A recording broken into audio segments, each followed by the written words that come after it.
Le Flash Info avec le centre de stockage de la Manche. Et on commence avec ce drame près de Coutances. Mardi, en début de soirée, un train a percuté un jeune homme qui allait tout juste avoir 20 ans et qui se trouvait sur la voie ferrée peu après le passage à niveau de Belleval. La victime, un riverain de la SNCF, n'a pas survécu à ses blessures. Une enquête de gendarmerie a été ouverte pour déterminer les circonstances de ce drame. La piste du suicide est privilégiée.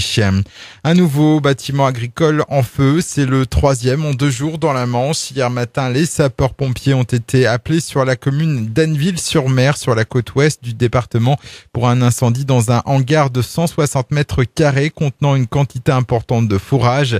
4 centres de secours ont été mobilisés pour maîtriser le feu. Une enquête a été ouverte pour déterminer les origines du sinistre. Greenpeace France et le réseau Sortir du nucléaire portent plainte contre EDF et Framatome auprès du tribunal de grande instance de Cherbourg. Une plainte pour infraction à la sûreté et qui fait suite au défaut de soudure détecté sur le chantier du futur réacteur EPR. Le TGI de Cherbourg doit désormais décider de classer l'affaire ou d'ouvrir une enquête préliminaire. On rappelle que le chantier EPR accumule les retards et que son coût a triplé par rapport au devis initial. Le conseil départemental de la Manche met en garde et appelle à la vigilance contre les démarchages téléphoniques abusifs réalisés en son nom.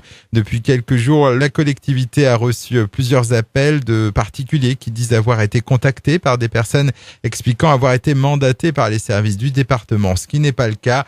Ces démarcheurs téléphoniques proposent entre autres une isolation des combles à 1 euro ou évoquent des anomalies dans les dossiers de santé des personnes appelées. Et puis un heureux gagnant Mansois, un joueur du loto, a remporté 20 000 euros au tirage du mercredi 11 juillet.